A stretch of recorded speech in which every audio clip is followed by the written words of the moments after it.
Good morning সবাইকে। সবাই কেমন আছো? তো আজকের দিনটা আমি নীল আকাশ দিয়ে শুরু করলাম। সকাল সকাল উঠেই আকাশটা দেখেই মনটা ভালো হয়ে গেল। আর তারপরে আমি রান্নাঘরে চলে এলাম মেয়ের জন্য টিফিন বানাতে। তো মেয়েকে আজকে আমি কিছু বানিয়ে দিয়েছিলাম না, আজকে ওকে জাস্ট শুধু ফ্রুটস দিয়েছিলাম। আমি একটু আম আর একটু কলা আর বিস্কিট, এইটুকুই টিফিন দিয়েছিলাম আজকে ওকে আমি।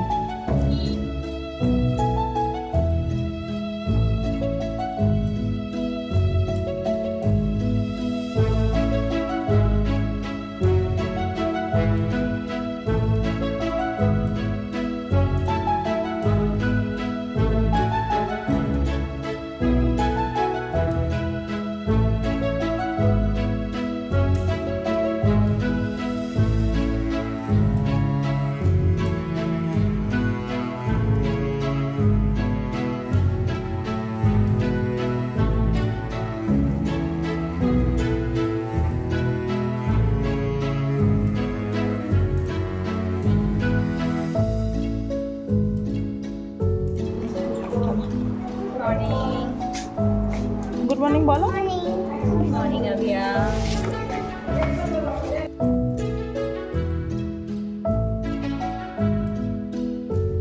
তো এই তো তারপর মেয়েকে স্কুলে দিতে গেছিলাম, স্কুলে দিয়ে বাড়ি ফিরছিলাম।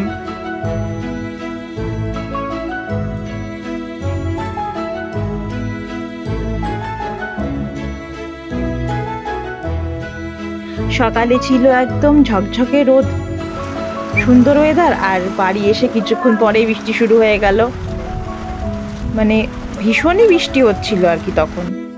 তো তারপর কি কাজ মাছ সব ছেড়ে আমি স্নান টান করে ভাবছিলাম আজকে এই কুর্তিটা পরবো। তো আমি যেহেতু অনেকটাই রোগা হয়ে গেছি, তো কুর্তিগুলো সব ঢিলা হচ্ছিল, তো সেই কারণে একটুখানি পাশ দিয়ে সেলাই করে নিলাম কুর্তিটা, দিয়ে ব্যাস পরে নিলাম। তো রেডি হয়ে এবার মেয়েকে আনতে চলে গেলাম বৃষ্টির মধ্যে ছাতা নিয়ে।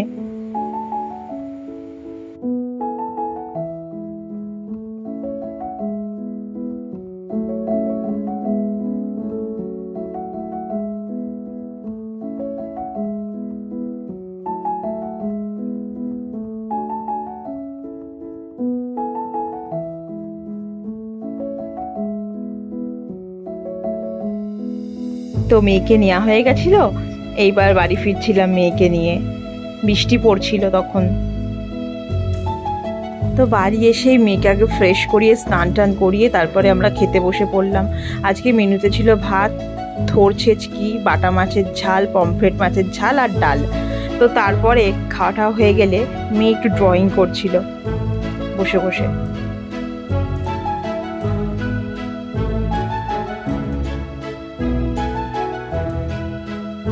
আর দুপুরের পরপরই দেখলাম বেশ রোদ উঠেছিল। বৃষ্টির পরের রোদটা কি ভালো লাগে না দেখতে। তো আমাদের বেডরুম থেকে, যেহেতু আমাদের বেডরুমে অনেকটাই জানলা, কাচের জানলা, তো আমাদের বেডরুম থেকে বাইরেটা দেখতে দেখো কি সুন্দর লাগছে, ওই জন্য একটু ভিডিও করেছিলাম।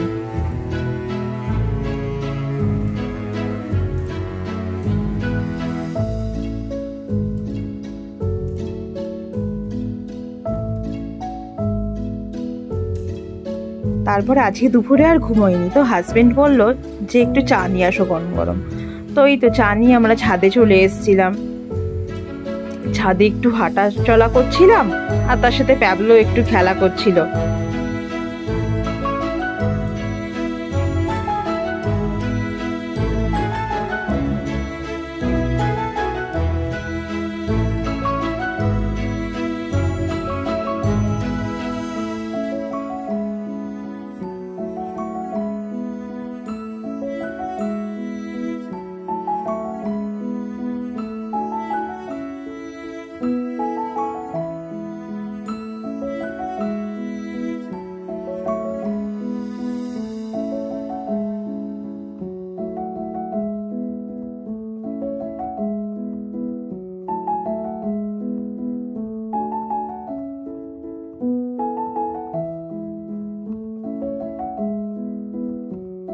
সামনে থেকে প্যাবলোকে একটু দেখে ভয় লাগলেও আসলে ছেলে কিন্তু আমাদের ভীষণ ভালো।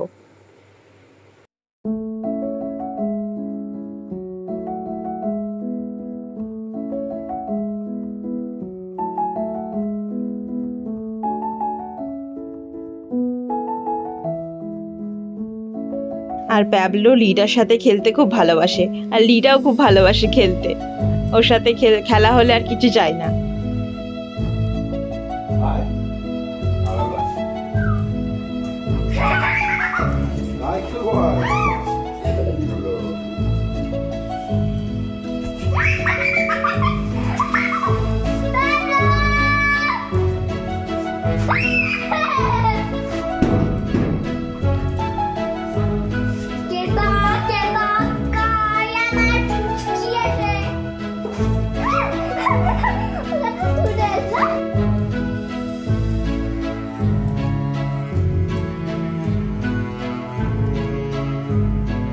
তারপর আমরা চলে গেছিলাম দোকানে, আমি আর লিডার বাবা।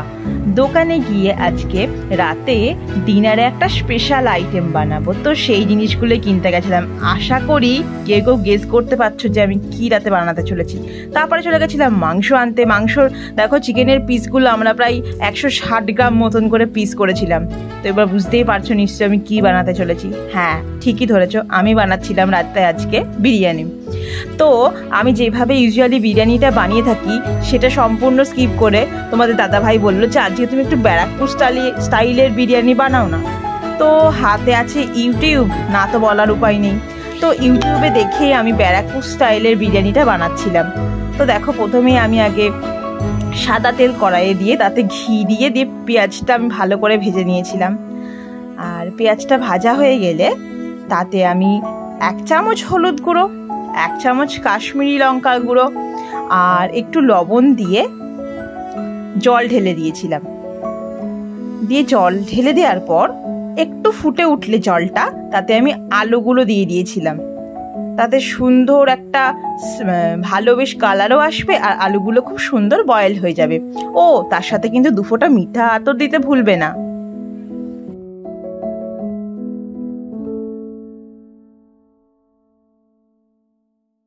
তারপর জায়ফল, জয়িত্রী, গোটা গরম মশলা, সাজিরে, সামরিচ একটা পুঁটলিতে বেঁধে আমি জলের মধ্যে দিয়ে দিয়েছিলাম। ওই ডিরেক্টলি চালে দিয়ে দিলে না মুখে খুব বাদে খাওয়ার সময়, তো সেই কারণে আগে পুঁটলি করে আমি জলের মধ্যে দিয়ে দিয়েছিলাম।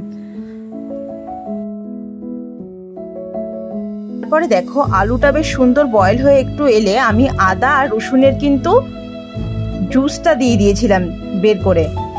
তো ওই রসটাই আমি ওর মধ্যে ঢেলে দিয়েছিলাম। তো দেখো আলুগুলো আমার খুব সুন্দরভাবে বয়েল হয়ে গিয়েছে আর ওদিকে চালটাও ফুটে উঠছে। তো তারপরে আলুগুলোকে আমি নামিয়ে নিয়ে ওর মধ্যে চিকেন দিয়ে দিয়েছিলাম আর তার সঙ্গে 100 গ্রাম মতন টক দই ফেটিয়ে দিয়ে দিয়েছিলাম আর একটু এভারেস্টের শাহি বিরিয়ানি মশলাটা একটু ওপর দিয়ে ছড়িয়ে দিয়েছিলাম। তো ওই তো আমার চিকেনটা রেডি হয়ে গেছিলো খুব সুন্দর। আর তারপরে এই যে হাঁড়িতে লেয়ারিং করে নিয়েছিলাম। দেখে বলো কিন্তু সবাই কমেন্ট করে যে বিরিয়ানিটা কেমন হয়েছিল।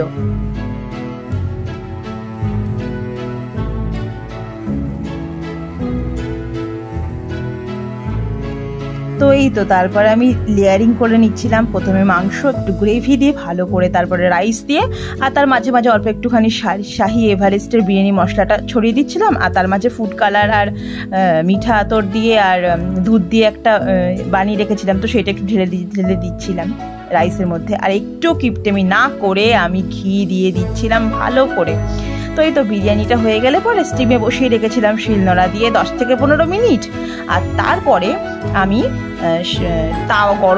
তাওয়া রেখে গ্যাসে তার উপরে হাঁড়িটা বসিয়ে রেখেছিলাম স্টিম হওয়ার জন্য। তো এই তো বিরিয়ানি আমার রেডি। আর এটা আমি দিয়েছিলাম আমার ভাই এসেছিল, ভাইকে দিয়েছিলাম। ভাই খেয়ে দুর্দান্ত বললো, ও খেতে ভীষণ ভালোবাসে বিরিয়ানি। বিয়ের আগে আমি আর আমার ভাই খুব বিরিয়ানি বানাতাম, তো সেটাই আলোচনা করছিলাম। তো এই তো হয়ে গেলে পরে মেয়েকে হোমওয়ার্ক করাতে নিয়ে চলে এসেছিলাম, একটু বাকি ছিল বলে। তো হোমওয়ার্ক হওয়ার পরে আমি ওকে নিচে নামিয়ে তারপরে বিরিয়ানি সার্ভ করে ওকে খাওয়াই। তো হাজব্যান্ডও বলেছিল ভীষণ ভালো হয়েছে খেতে।